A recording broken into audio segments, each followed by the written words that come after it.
오늘 14장 말씀에 믿음이 연약한 자를 너희가 봤되 그의 의견을 비판하지 말라라고 그렇게 기록되어 있습니다. 이 말씀이 비판적인 사고방식을 가지면 안 된다 라는 것을 주장하는 것일까요? 다른 사람의 의견을 받아들여야 된다,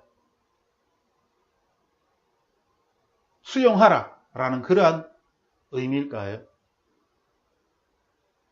2절 말씀에 어떤 사람은 모든 것을 먹을 만한 믿음이 있고 믿음이 연약한 자는 채소만 먹느니라. 모든 것을 먹는 사람이 있고 채소만 먹는, 구약의 율법을 따라서, 더 구약에는 그래도 뭐 양도 먹고 했는데 이 사람들은 채소만, 베지테리언처럼 채소만 먹는 믿음으로, 예수님을 사랑하는 그 사랑하는 마음으로 채소만 먹는 것입니다. 해치지 않겠다는 것이죠. 근데 그 정신을 자꾸만 이렇게 들어보면 불교 사상하고 비슷합니다. 불교에는 모든 것에 생명이 다 있다고 합니다. 그래서 생명이 있는, 모든 것에 생명이 있기 때문에 죽이면 안 된다.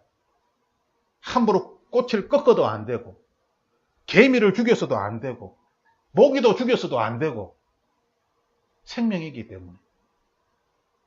우리가 이 세상에서 악행을 저지르고 잘못하면 내가 다음 시대에 태어날 때에 내가 개미로 태어날 수도 있고 모기로 태어날 수도 있고, 그것이 불교의 사상이 아닙니까? 그래서 우리가 살아가는 이 시대에 내가 선한 일을 행해야지만이 다음 시대에 윤회를 돌아가는데, 다음 시대에 태어날 때 내가 좋은 사람으로 아주 좋은 일을 많이 하면 사람이 아니라 이제 신선으로 천사처럼 그런 존재로 이제 바뀐다. 그렇게 이야기하는 것이 불교의 사상이 아닙니다. 물론 불교에도 마지막 심판이 있습니다. 그런데 기독교는 지금 이러한 불교의 사상과 굉장히 유사하게 지금 신앙생활을 하는 사람이 너무너무 많습니다. 하나님의 말씀을 읽으면서도 그들의 신앙의 모습은 불교 신자들과 너무나 유사합니다. 우리는 이 시대를 살아가면서 진리신 예수 그리스도 안에 그 진리를 붙잡고 살아가야 합니다. 거짓은 계속 만들어지는 것입니다. 위조 지폐는 계속 만들어집니다. 이 위조 지폐를 감별하기 위해서는 진짜 지폐를 계속 만져보는 것이죠. 왜냐하면 위조 지폐는 계속 기술의 발달에 따라서 또 다른 위조 지폐가 나오고 또 다른 위조 지폐가 나오고 계속 나옵니다. 그 위조 지폐를 쫓아가다 보면은 또 다른 더 발달된 위조 지폐가 또 나오기 때문에 감별하지 못하는 것입니다. 그러므로 감별할 수 있는 유일한 것은 진짜 지폐에 얼마나 내가 친밀해지는가. 이 진짜 지폐를 내가 완전히 알 때에, 이 진짜 지폐를 내가 완전히 알기 때문에 위조 지폐를 구별해낼 수 있는 것이죠. 기독교 신앙도 마찬가지입니다. 계속 성경은 예수 그리스도 안에, 예수 그리스도를 믿어라. 너희가 내 안에, 내가 너희 안에. 계속 하나님께서 그렇게 말씀하시는 것은 이 진리를 믿으면 거짓된 세상을 구별할 수 있기 때문입니다. 예수 그리스도를 진실로 믿는다면 진리를 알기 때문에, 자유를 알기 때문에, 진리가 너희를 자유케 하리라. 율법에서 벗어나는 것입니다. 율법에서 벗어난다고 하여서 내 마음대로 방종하는 것이 아니라, 지금 내 마음대로 방종하는 사람들에게 지금 로마서 14장을 이야기하는 것입니다. 믿음이 있다고 이야기하며 자기 마음대로 이야기하는 것이죠. 이를테면 예언의 은사를 받았다, 프로페시 하는 스피리추얼 기프트를 가지고 있는 것입니다. 그래서 예언한다고 이야기하면서 막 사람들에게 이런 이야기 저런 이야기를 합니다. 때로는 그것이 맞기도 하고 때로는 틀리기도 합니다.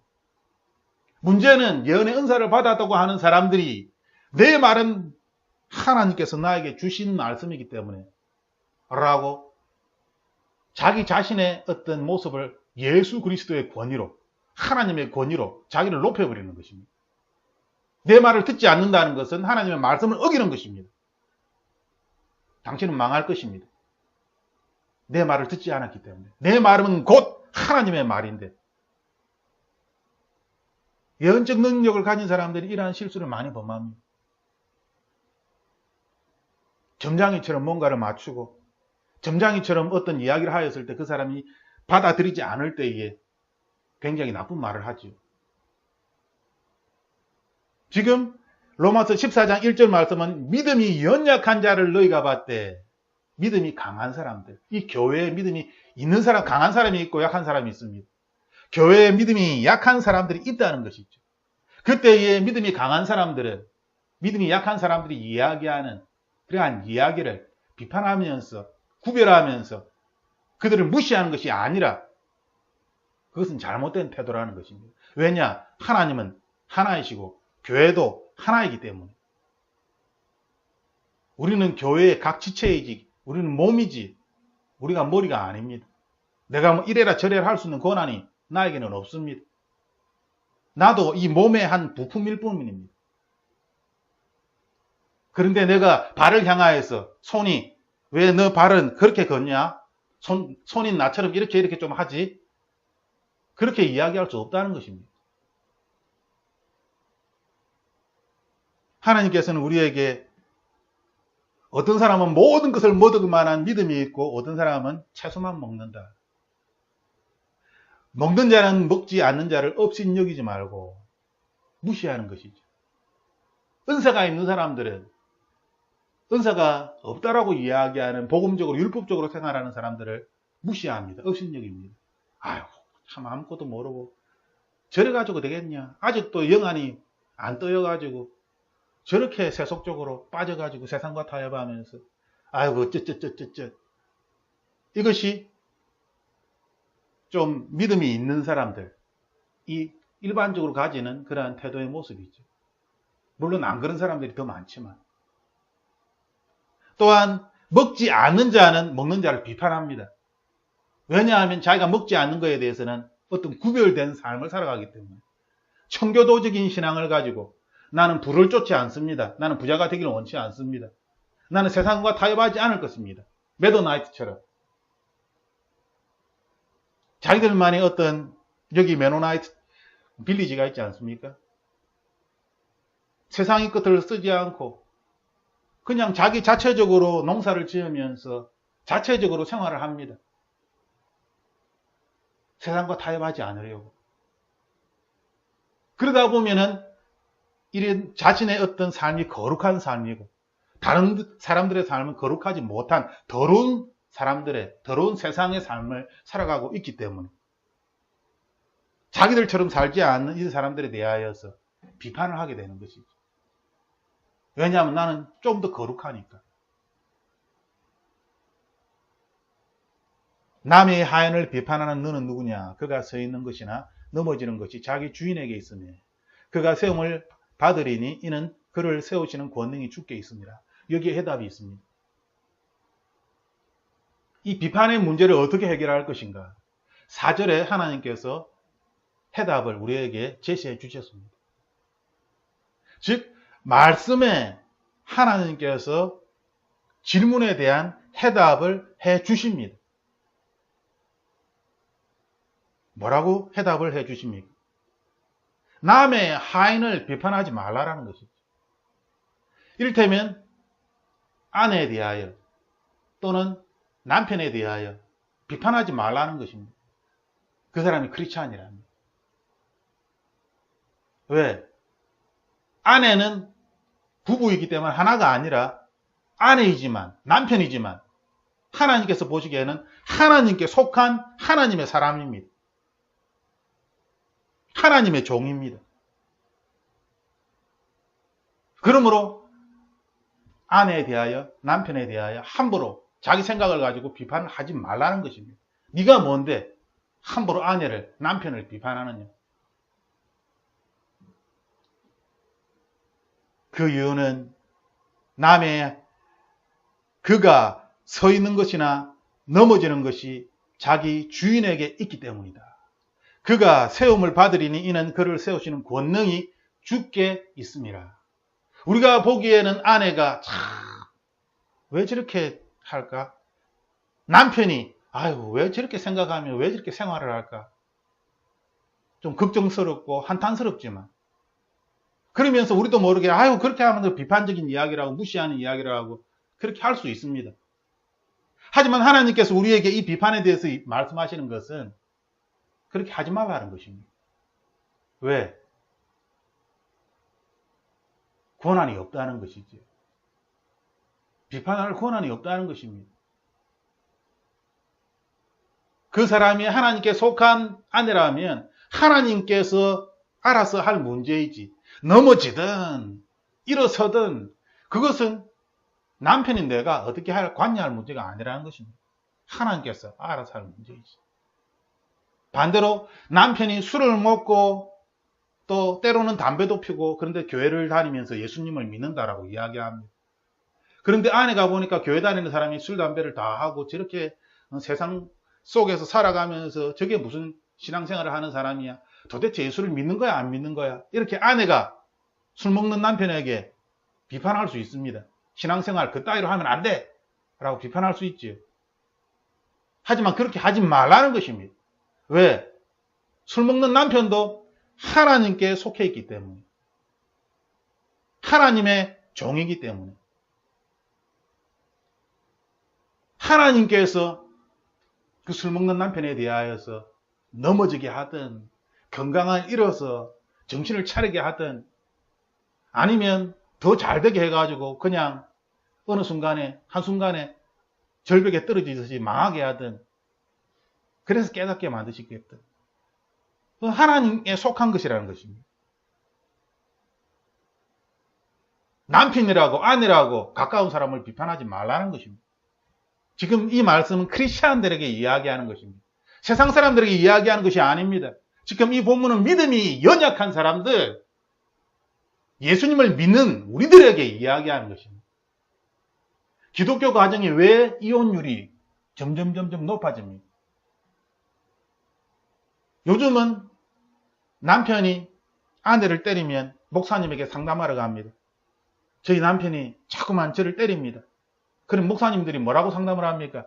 기도해 보시고 자꾸 때리면 이혼하세요. 어떻게 그렇게 살 수 있습니까? 목사님들이 이혼하라고 그렇게 상담해 줍니다. 그런 미친 목사님들이 이 세상에 지금 얼마나 점점 그 숫자가 늘어나고 있는지. 성경에 간음한 외에는 이혼할 수 없느니라 기록되어져 있습니다. 하지만 그 목사님들은 이렇게 이야기합니다. 폭행도 이혼 사유가 됩니다. 성경에 폭행이 이혼 사유가 된다라고 성경에 기록되어져 있지 않습니다.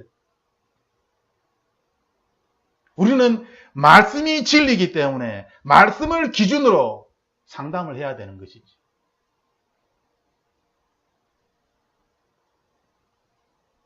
다른 어떤 여자가 다른 남자와 간통을 했습니다. 남편이 그것을 알았습니다. 둘 다 크리스찬입니다. 고민하다 기도를 하다가 상담을 합니다. 목사님, 아내가 지금 다른 남자와 만납니다. 어떻게 해야 됩니까? 이혼해야 되겠습니까? 이혼할 사유는 되는데. 그러면 성경에서 간음을 했으니까 이혼할 수 있습니다. 이혼하십시오. 이렇게 쉽게 목사가 상담을 할 것입니까? 율법적으로. 하나님께서 우리에게 말씀하신 진리의 말씀은 사랑입니다. 하나님의 사랑으로 잘못한 아내를, 잘못한 남편을 회개시키고 그들이 다시 예수 그리스도 안에서 회복되는 역사가 기독교에는 나타나는 것입니다. 그렇기 때문에 많은 사람들이 예수 그리스도를 믿는 것이 아닙니까? 질병에 걸린 사람들이 예수님을 찾는 이유는 건강해서 회복되기 위하여, 많은 문제가 있는 사람들이 예수님을 믿는 이유는 그 많은 문제거리들로부터 자신들이 구원받기 위하여, 해결되기 위하여. 하나님의 성경 말씀에 그것이 해결되는 것이 기록되어져 있으니까. 하지만 이 시대에는 예수 그리스도를 믿는 믿음으로 해결하는 것이 아니라 변호사에게 찾아가세요. 의사에게 찾아가세요. 회계사에게 찾아가세요. 저기 프로페셔널리스트 있습니다. 그 분야의 전문가가 있습니다. 그 사람한테 찾아가세요. 카운셀러인, 입술로는 기묘라 모사라. 주님께서 바로 위즈덤이십니다. 주님께서 바로 카운셀러입니다. 상담자이십니다. 찬양은 그렇게 하면서 실제로 삶은 전혀 그렇게 하지 않는. 왜 그럴까요? 그것은 진짜인 진리이신 예수 그리스도를 모르기 때문에, 가까이 하지 않기 때문에, 오히려 위조 지폐에 정신이 빠져가지고 세상에 정신이 빠져서 세상을 즐기면서 세상의 문화에 대해서, 세상의 지식에 대해서, 세상이 흘러가는 이 흐름에 대해서는 잘 알고 있는데, 예수님은 누구이신지, 예수님은 나에게 어떤 분이시고, 예수님 지금 이 세상을 어떻게 운행하고 계신지, 예수님의 뜻은 무엇인지, 이 세상을 향한 예수님의 목적, 나를 향한, 나의 가정을 향한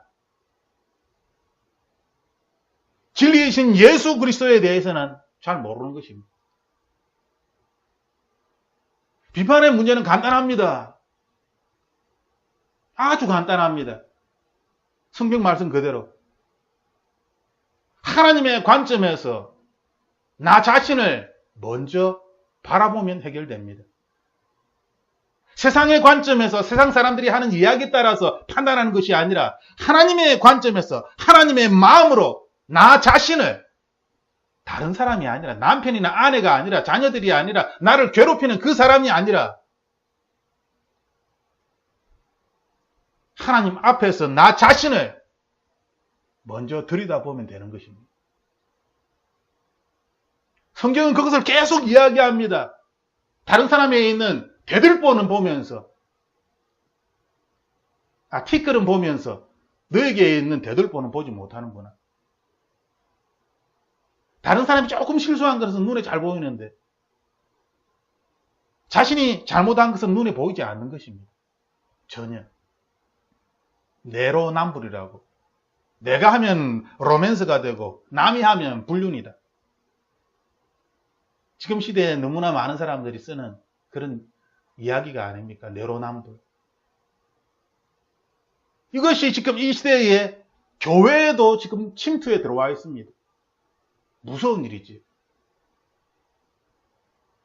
자기 중심적으로 세상의 문화와 관련하여 어떤 문제를 바라보는 것입니다.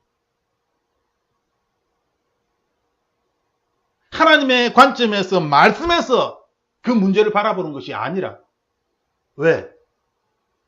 말씀을 읽는데 말씀의 지식금의 비판에 대한 해답을 사절에 하고 있지 않습니까? 그럼에도 불구하고 생각은 그냥 세상적으로 돌아가는 것입니다. 각각 자기 마음으로 확정할지니라. 남을 비판할 것이 아니라 나의 그 문제에 대해서 스스로 확정한다는 것입니다. 남에게 가는 것이 아니라, 비판하지 말라는 것이 아니라, 우리는 비판 없이 살아갈 수가 없습니다. 기준이 있기 때문에. 진리라는 기준이 있습니다.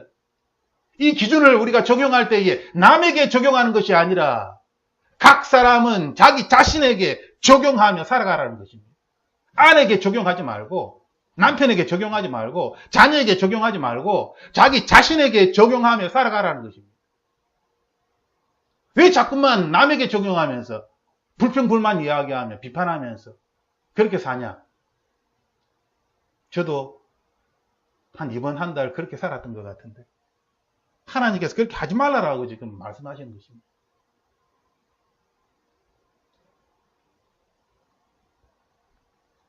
하나님께서는 로마서 14장 10절에서 15절 말씀을 다시 한번 더 부연 설명으로 이야기해 주십니다. 네가 어찌하여 내 형제를 비판하느냐? 어찌하여 내 형제를 업신여기느냐? 우리가 다 하나님의 심판대 앞에 서리라. 하나님의 심판대 앞에 어떻게 섭니까? 내가 한 말로. 내가 했던 이 말 때문에 나는 하나님으로부터 심판을 받게 되는 것입니다. 즉, 비판하지 말라는 것이 아니라 진리의 기준을 가지고 있되, 이 진리의 기준을 남한테 잣대를 들이대어서 이야기하는 것이 아니라, 그러면 비판이 되어버립니다. 이 진리의 기준을 나 스스로 지키면서 자기를 돌보면서 자기에게 적용하면서 그렇게 살아라는 것이지. 그래서 혀를 조심하라고 이야기하는 것입니다. 모든 혀가 하나님께 자백하리라. 각 사람이 자기 일을 하나님께 직고하리라. 다른 사람의 일을 이야기하는 것이 아닙니다. 아이고 살았는데 작년에 남편이 이렇게 해가 남편이 작년에 저작년에 아내가 그 아내 때문에 내가 자녀 때문에 그 사람 때문에 내 인생이 이렇게 됐습니다. 이렇게 하지 말라는 것입니다. 그런 생각은 가지지 말라는 것입니다. 각 사람이 자기 일을 하나님께 직고하리라. 남편의 문제, 아내의 문제, 자녀의 문제, 어떤 사람의 문제가 아니라 나의 문제를 이야기하는 것입니다. 나의 일을 이야기하는 것입니다. 하나님은 여기에 더 나아가서 이렇게 이야기합니다. 13절에 형제 앞에 두지 아니하도록 주의하라. 이게 무슨 말입니까? 어떤 시비거리가 있다, 비판거리가 있다. 그렇게 하지 말라는 것입니다. 예를 들어서 아내가 남편에게 이야기합니다. 여보, 당신은 너무너무 게을러 터졌어. 어떻게 10시에 일어나? 10시에 일어나가지고 밥도 못 먹고 세수 잠깐 한 1, 2분 하고 이빨 겨우겨우 닦고 그렇게 회사에 출근해가지고 그런데 어떻게 계속 그렇게 할 수가 있어? 어쩌다 한 번이면 이해를 할 수 있지만 어떻게 계속 그런 식으로 할 수 있어? 좀 일찍 일어나. 아내가 남편을 보니까 답답한 것이죠. 생활하는 모습이. 그럼 그렇게 이야기할 수 있는 것입니다. 크리스찬들은 그런 시비거리를 만들지 말라. 13절에 그렇게 되어 있습니다. 왜? 그런 시비거리를 만들면 형제가 내 주변에 있는 사람들이 나를 비판한다는 것입니다. 그러면 그 원인 제공을 나 자신이 했기 때문에 내가 문제를 일으켰기 때문에 나의 잘못이라는 것입니다. 내가 10시에 일어나는 거 자유다. 나는 새벽 1시, 2시에 자고 나는 원래 좀 나이트 스타일이야. 잠이 안 와. 그래서 1시, 2시에 자고 10시에 일어나. 거기서 뭐 어때? 내 라이프 스타일인데. 당신은 저녁 9시에 자고 새벽 4시에 일어나고 그것은 어리버드, 새벽형 인간형이니까 그렇지만 나는 새벽형 인간형이 아니야. 나는 밤 인간형이야. 라고 주장할 수 있을 것입니다. 그러므로 아내도 밤 인간형인 남편에게 자신의 어떤 기준을 가지고 비판을 하면 안 되는 것이죠. 또한 반대로 남편은 나는 밤 인간형이니까 나는 새벽 2시에 잤다가 3시에 잤다가 한 10시쯤에 일어나는 이것도 괜찮은 거야. 나는 원래 그렇게 살았어. 라고 이야기하는데 주변에서는 다 욕합니다. 왜냐하면 세상은 그렇게 돌아가지 않으니까. 시비거리를 두는 것. 그렇게 하면 안 된다라고 13절에 우리에게 말씀하고 있는 것이죠. 그런즉 우리가 다시는 서로 비판하지 말고 도리어 부딪힐 것이나 거칠 것을 형제 앞에 두지 아니하도록 주의하라.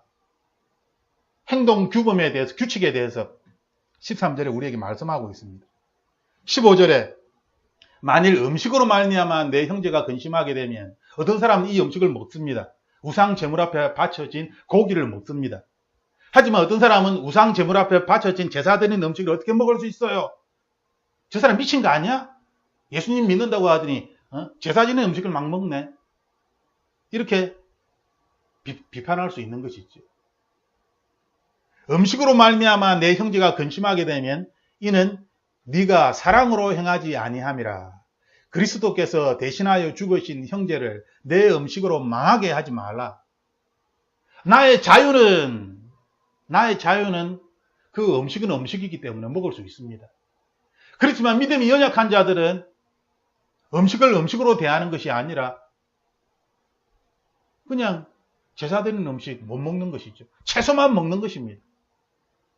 믿음이 연약한 사람 앞절에 그렇게 되어 있지 않습니까? 믿음이 연약한 자들은 채소만 먹는 것입니다. 모든 것이 하나님께서 만드셨기 때문에 선하다라고 되어 있는데, 믿음이 강한 사람들은 그것이 우상 제물에 바쳐졌던 믿음이 강하기 때문에 거기에 자기신이 묻어있든 어떻든 내 믿음으로 그것을 없애버릴 수 있다는 것이죠. 믿음이 강하기 때문에. 제사 음식도 거기에 귀신이 먹었다? 먹은들 나의 믿음이 강하기 때문에 나사렛 예수 그리스도 이름으로 명하니 떡에 붙어있는 귀신 다 떠나가 사라져 하고 충분히 그 음식을 내가 배고프니까 먹을 수 있다는 것입니다. 하지만 믿음이 연약한 사람들은 그러한 믿음이 없기 때문에 아예 그 음식을 먹지 못하는 것이죠. 괜히 먹었다가 배탈이 나고 괜히 먹었다가 뭔가 마음이 찝찝하고 문제가 생기니까.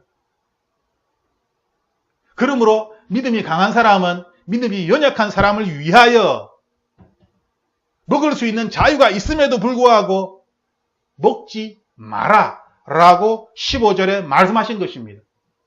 술에 대하여 이야기해 볼까요? 많은 사람은 이야기하면서 성경에 술 먹지 말라고 한 구절이 어디 있느냐. 예수님도 포도주 마셨고 아플 때 포도주 먹으라고 이야기하고 성경에 어디 술 먹지 말라고 이야기한 게 어디 있냐. 술 취하지 말라고 그랬지. 술 취하지 말라는 것은 술을 먹되 너무너무 과도하게 먹어서 술 취하지 말라고 했지 술 먹지 말라고 한 것이 어디 있냐. 있습니다. 보지도 말라고 한 것. 쳐다보지도 말라고 한 성경 구절이 있습니다. 술을 먹는 것 때문에, 담배를 피는 것 때문에 믿음이 연약한 사람들이 신앙생활을 하는데 방해가 된다면, 그들이 예수님을 믿는 데 있어서 어려움을 겪게 된다면, 내가 술을 먹을 수 있고 담배를 필 수 있지만 우리는 하면 안 되는 것입니다. 15절 말씀에 근거하여. 1절 말씀처럼 믿음이 연약한 자를 위하여 우리는 하면 안 되는 것입니다. 분명히 하나님께서 하지 말라라고 15절에 말씀하고 있지 않습니까?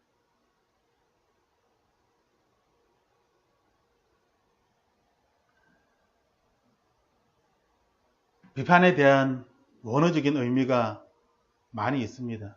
특히 마태복음 7장 1절에 보면은 비판이라는 단어가 그냥 도배되어져 있죠. 크리네테, 또 휘나 크리데테.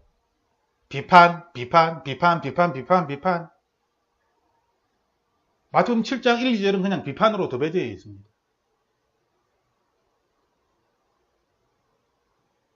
그런데 이 크리네테는 크리노라는 헬라어 원문에서 나온 것인데, 이것은 나누다, 구별하다라는 의미가 있습니다.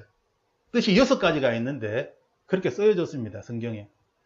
그 중에 가장 많이 쓰인 게 구별하다라는 뜻입니다. 분별하다, 구별하다.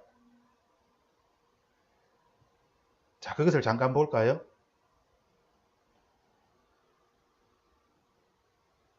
히브리서 5장 14절에 단단한 음식은 장성한 자의 것이니 그들은 지각을 사용함으로 연단을 받아 선악을 분별하는 자이니라. 디아크리세이스. 디아크리세이스라는 것은 지금 우리가 로마서 14장 1절에 믿음이 연약한 자를 너희가 봤되 그의 의견을 비판하지 말라 할 때 비판하지 말라가 이 디아크리세이스입니다. 신약 성경에 3군데 딱 적혀 있습니다. 디아크리세이스가 3군데. 지금 우리가 오늘 읽었던 이 본문에 비판하지 말라, 디아크리세이스 한번, 히브리서 5장 14절에 선악을 분별하는 자들이니라 할 때 디아크리세이스. 또 고린도전서 12장 10절 어떤 사람에게는 예언함을, 어떤 사람들에게는 영들 분별함을 할 때 디아크리세이스, 분별하다.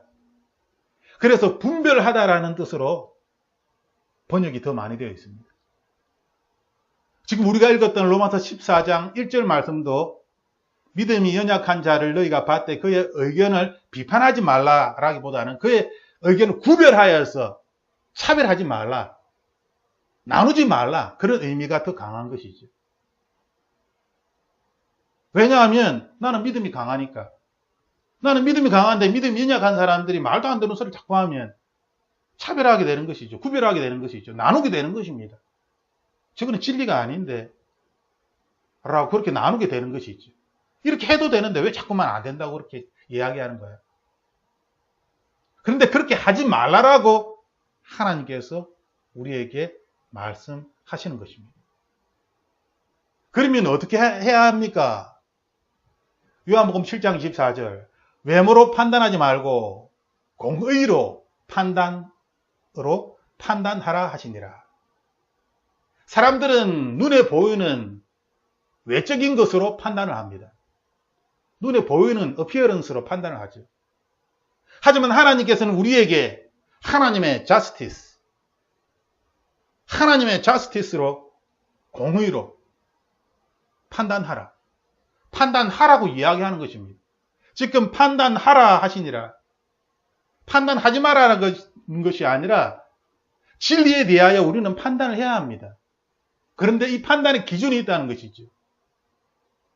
형제들에 대하여 우리는 누구나 판단을 합니다. 판단 없이 이 세상을 어떻게 살아갈 수 있습니까? 모든 사람들은 비판을 하면서 판단을 하면서 이 세상을 살아갑니다.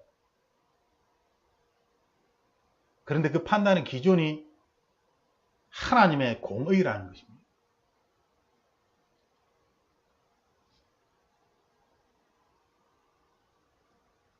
다시 앞으로 돌아와서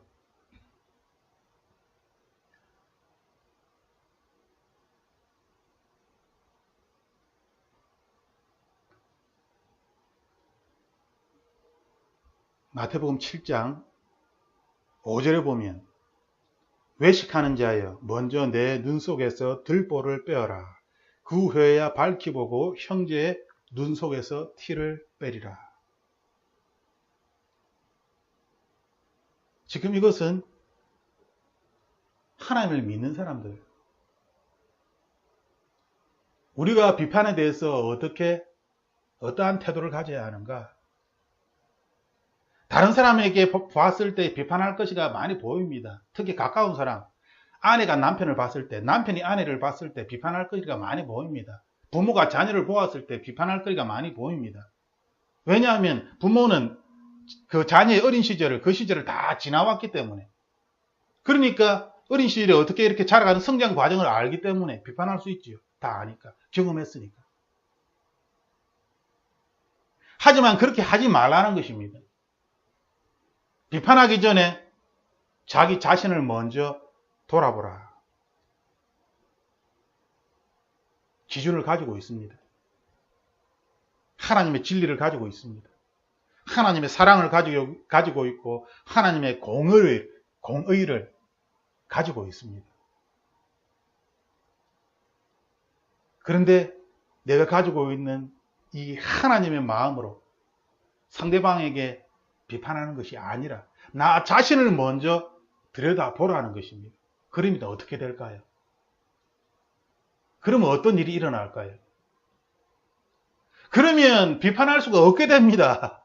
왜? 하나님의 관점은 우리의 생각과 너무나 차이가 많이 납니다. 하나님의 기준은 우리가 세상이 제시하는 그 기준과 너무나 차이가 많이 납니다. 오른뺨을 때리면 왼뺨을 돌려야 되고, 오리를 가자 하면 십리를 가야 되고, 겉옷을 달라고 그러면 속옷까지도 내어줘야 되고, 불행을 강도를 당한 사람을 보면 가서 최선을 다해서 또 도와줘야 되고, 하나님의 기준은 마음의 중심을 보기 때문에, 우리 마음의 중심을 보기 때문에 훨씬 너무너무 높은 그러한 도덕적인 기준을 가지고 있지. 그 하나님의 기준에서 나 자신을 바라보게 될 때에 어떻게 비판을 할 수 있겠습니까? 나도 죄인인데, 나도 예수 그리스도의 그 기준에 나도 도달하지 못하는데 어떻게 남을 비판하겠습니까? 나도 한 번씩 화내고 나도 한 번씩 나쁜 마음을 가지고, 그런데 어떻게 남편에 대하여서, 아내에 대해서 자기는 전혀 그렇지 않은 것처럼 그렇게 이야기할 수 있겠습니까? 예수님의 기준에서 우리를 바라보게 되면 우리는 1만 달란트 빚진 자입니다. 도저히 갚을 수 없는 빚을 하나님께 졌죠. 도저히 갚을 수 없는 1만 달란트 빚진 자인데 다른 사람을 보면서 100달란트가 아니라 100데나리온, 얼마 되지도 않는 그 돈을 가지고 야, 니는 돈 안 내고 어쩌고저쩌고 하면서 내가 알고 있는 세상의 방식으로 다 이야기하는 것입니다. 그리고 자신의 받았던 이 1만 달란트, 이게 돈으로 갚을 수 없는 이 엄청난 이 빚은 전혀 생각하지 않는 것입니다. 왜? 은혜라고 이야기하면서. 하나님의 은혜입니다. 라고 이야기하면서 그 은혜를 자기에게만 딱 적용하는 것입니다. 나는 은혜 받은 자이다. 그러므로 나는 아무리 잘못해도 하나님께서 다 용서해 주셨다. 그리고 남에 대해서는 똑같이 하나님의 은혜 받은 자로 보는 것이 아니라 저 사람은 세상의 눈으로 봅니다. 에이 나쁜 놈, 에이 게으른 놈, 에이 나쁜 짓 하는 놈, 나쁜 생각하는 놈, 미련한 놈. 일반적인 우리의 모습이지.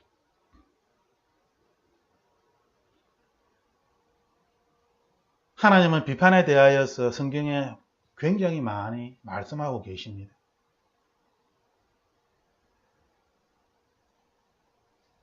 하나님께서 우리에게 결론적으로 비판에 대하여 말씀하시는 것은 하나님의 관점에서, 하나님의 사랑의 관점에서 다른 사람을 보라는 것입니다.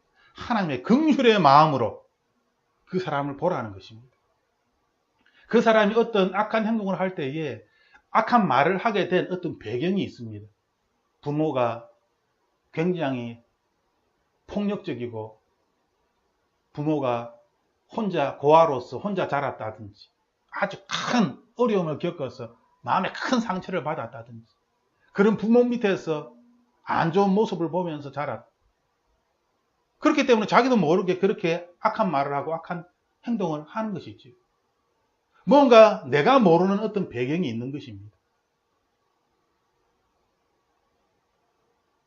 우리는 이야기합니다. 금수저, 흙수저. 사람이 태어날 때에 어떤 사람은 대통령의 아들, 딸로 태어나지만 어떤 사람은 거지의 아들, 딸로도 태어납니다. 어떤 사람은 미국에서 태어나지만 어떤 사람은 저 멕시코에서 태어나서 미국으로 가고 싶은데 장벽을 딱 쳐놔가지고 그걸 넘기 위해서 애를 쓰는. 내가 미국에서 태어나고 싶어서 태어났습니까? 내가 멕시코에서 태어나고 싶어서 태어났습니까? 내가 부자의 아들로 태어나고 싶어서 태어난 것입니까?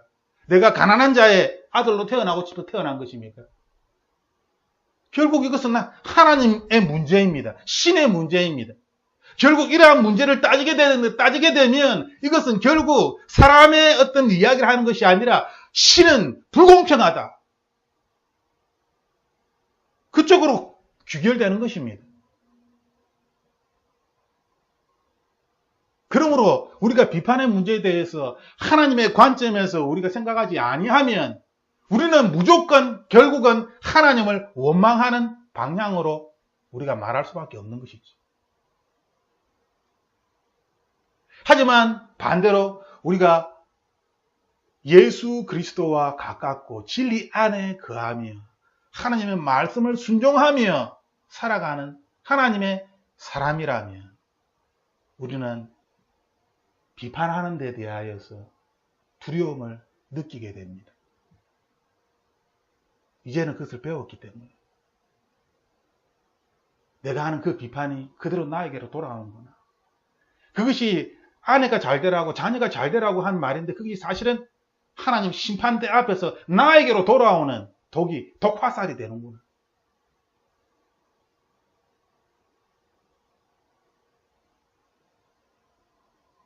그러면 잘못된 아이들을 어떻게 교육을 시킬 것인가? 하나님의 긍휼의 마음으로, 하나님의 사랑으로, 진리의 생명력으로, 우리 안에 있는 예수 그리스도의 영으로 말미암아 우리의 자녀를, 우리의 주변 사람들을 대하는 것입니다. 하나님께서 우리에게 말씀하시는 바로 그것입니다.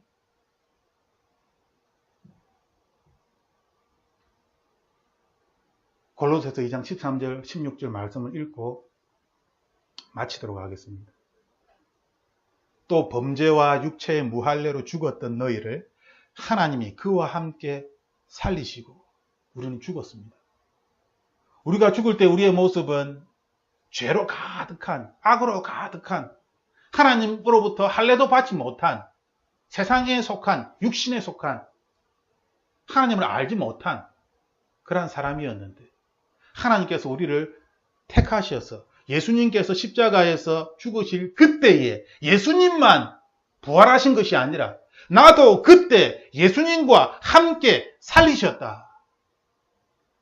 내가 예수 그리스도를 믿는 순간 나의 시간이 2000년 전으로 돌아가는 것입니다.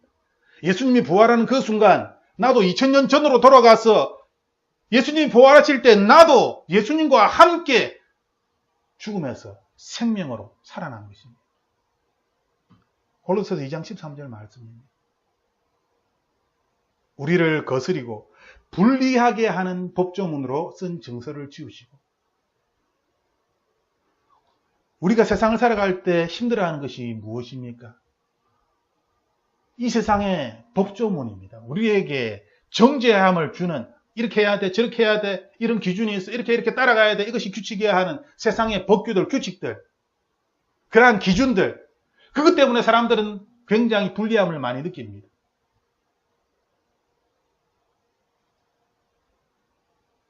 그런데 이 세상에 속해 있는 그러한 죄와 연결된 그러한 악한 것들을 예수님께서 다 그 문서를 다 없애버렸다는 것이죠. 십자가에 못 박아버렸다는 것입니다. 그리고 파워리스, 더 이상 이 계약서가 효력을 발휘할 수 없도록 그렇게 무력화시켰다는 것입니다. 더 이상 세상의 율법은 세상의 어떤 도덕적인, 또한 세상의 어떤 세상 사람들이 이야기하는 그러한 어떤 율법적인 것들은 그리스도인들에게 영향력을 미칠 수 없습니다. 우리에게 영향력을 미치는 것은 진리의 말씀입니다. 이 진리의 말씀은 세상에서 이야기하는 이러한 도덕적이고 윤리적인 것보다 훨씬 높은 기준을 우리에게 말씀하고 있습니다. 없어졌기 때문에, 세상의 율법적인 것에 영향을 받지 않기 때문에 자유롭게 방종하면서 마음대로 그런 것이 아니라 예수님께서 제시하신 새로운 하나님의 법칙은 세상이 제시하는 도덕적인 윤리적인 법칙보다 훨씬 높은 스탠다드의 그런 기준을 가지고 있는 것입니다. 세상 사람들은 도저히 할 수 없는, 오직 예수 그리스도를 진실로 믿는 사람들만이 할 수 있는 그러한 기준을 하나님께서, 높은 기준을 우리에게 새로 제시를 하신 것이죠. 세상 사람들은 이 기준이 너무너무 높습니다. 하지만 예수 그리스도를 믿는 사람들은 내 안에 있는 성령 하나님께서 이 일을 행하십니다. 그래서 오른뺨을 때리면 왼뺨을 돌려낼 수 있고, 오리를 가져가면 십리를 갈 수 있는 것입니다. 세상 사람들이 우리를 속이려고 하고 우리의 재산을 약탈해 가려고 온갖 곤모술수를 쓸지라도 우리가 예수 그리스도의 진리 안에 우리가 있으면 이것을 구별할 수 있습니다. 무조건 넘어가는 것이 아니라 세상을 이기는 믿음, 성경은 그것을 우리에게 말씀하고 있습니다. 진실로 예수 그리스도를 믿는 사람이라면 오른뺨을 때리면 왼편을 돌려대는 것이 아니라 왼편을 돌려댈 때 이 오른뺨이 부서져지는 것입니다. 나를 때린 이 오른손이 부러지는 것이죠. 단지 왼뺨을 돌려댈 뿐인데, 겉옷을 달라고 그렇게 강도처럼 나의 재산을 빼앗아가는 사람에게 나의 속옷도 주겠습니다 라고 이야기하였을 때, 나의 겉옷을 강탈하려고 하는 이 강도 같은 사람이 벌벌벌 떨면서 뒤로 물러나면서 혼비백산하여서 도망치는 것입니다. 그것이 하나님께서 우리에게 말씀하시는 십자가의 능력입니다. 생명력입니다. 세상에 당하는 것이 아니라 세상을 이기는 그러한 사람으로 우리를 만드셨습니다. 내 안에 있는 예수 그리스도의 십자가의 능력이 세상을 이기게 만드는 것입니다. 악한 사람들이 우리를 짓밟으려고 할 때 내 안에 있는 하나님의 거룩한 생명력이 오히려 그들을 물리칩니다. 이 악한 영아 떠나라! 라고 이야기했을 때에 그들은 깜짝 놀라서 무서워하며 도망가는 것이죠.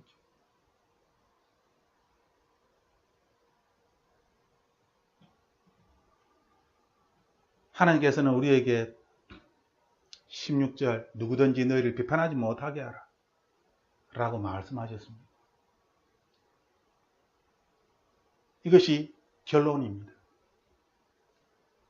우리가 비판할 필요도 없지만 그 누군가가 또한 우리를 비판하는, 이 비판한다는 것은 무시한다는 것이죠. 그렇게 하지 못하게 하라는 것입니다. 왜? 성경을 보니까 하나님의 사람들은 세상 사람들로부터 오히려 인정을 받습니다. 왜? 당신은 하나님과 신과 함께하는 사람입니다. 하나님이 당신과 함께합니다. 라고 그렇게 성경 기록하고 있습니다. 하나님의 영이 우리와 함께하고 있습니다. 세상 사람들이 오히려 우리를 두려워하고 우리를 무서워해야 되겠지. 하나님의 영이 우리와 함께 하시는데. 우리는 세상을 이긴 사람들입니다. 그런 사람들이 우리를 어떻게 비판하면 우리를 무시하겠습니까? 누구든지 너희를 비판하지 못하게 하라. 이렇게 하려면 우리 안에 있는 하나님의 생명이 내 안에 머무는 것이 아니라 내 안에서 밖으로 흘러나와야 되는 것이죠. 잔치집에 있는데 정신병이, 세상 사람들이 보면은 정신병자입니다. 하지만 하나님의 관점에서 보면은 정신병자가 아니라 귀신 들린 사람이지. 잔치집에 많은 사람들이 이제 잔치 이렇게 결혼식을 하고 잔치에 이제 참여하려고 내려와야 되는데 이제 10분 전입니다. 수많은 하객들이 이제 음식을 먹으려고 하는데 그 10분 전에 정신병 걸린, 제가 봤을 때는 귀신 들린 그 사람이 음식 먹는 식당에 난입해 들어와가지고 소리를 꽥꽥 지르면서 음식을 달라고 소리를 꽥꽥 지릅니다.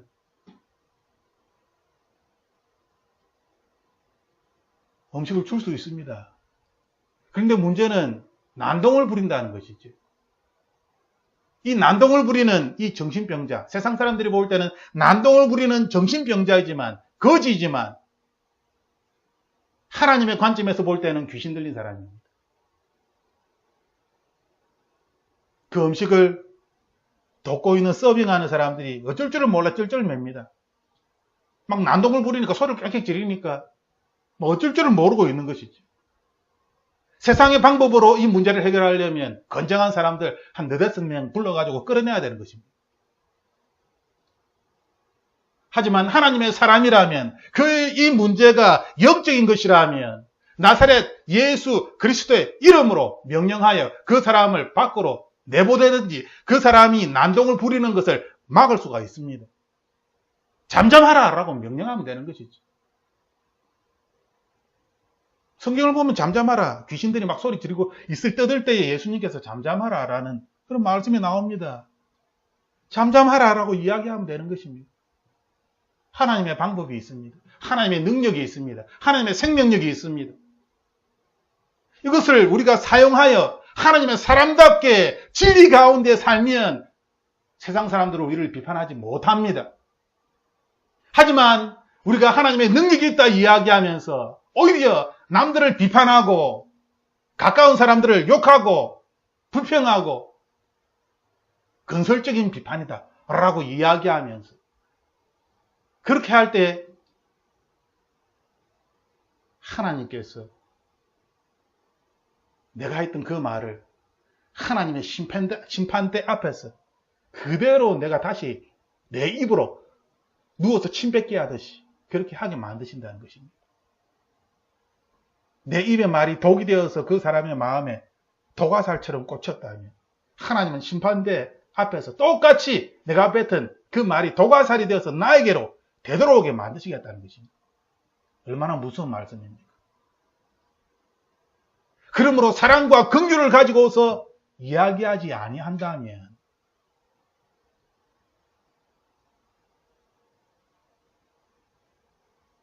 우리는 비판할 수가 없는 것이죠. 이 시간 우리가 함께 기도할 때에 우리는 이 세상을 비판할 수 있는 어떤 기준을 가지고 이 세상을 살아갑니다. 이 기준이 세상의 기준이 아니라 하나님의 진리의 기준이 되어야 합니다. 말씀 위에서.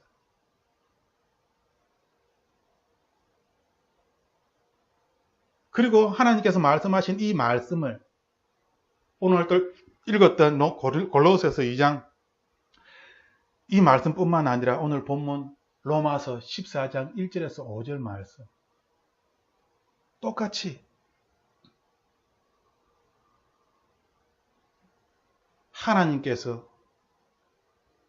그 사람을 다시 세우실 것입니다. 우리가 생각할 때는 전혀 그럴 가능성이 없어 보이지만 하나님께서 주인이시기 때문에 하나님께서 그 문제를 해결하십니다. 그러므로 우리가 중간에 나서서 이러쿵저러쿵 이야기할 수 없습니다. 만약 그 문제가 나와 연결이 되어 있다 하면 우리는 사랑의 마음으로, 긍휼의 마음으로 권유할 수 있을 것입니다. 한번 말을 듣지 않는다면 또다시 한 번 더 이야기하고 두세 사람이 또 가서 이야기해도 듣지 않는다면 교회의 장로들, 높은 사람을 목사님과 같은 장로들과 같은 높은 사람을 데리고 와서 당신이 잘못하고 있습니다 라고 그렇게 이야기할 수 있습니다.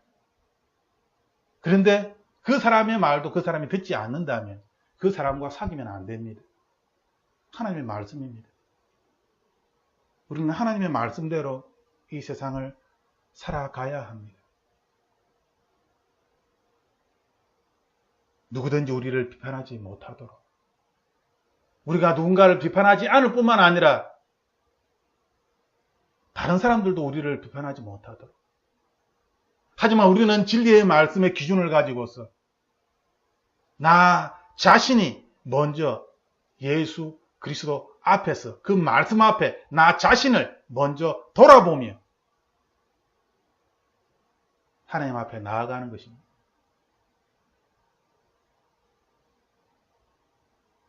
이 시간 하나님의 그 사랑이 하나님의 그 긍휼하심이 우리의 생각에 부어져서 다른 사람에게 있는 잘못된 것들, 어긋난 것들,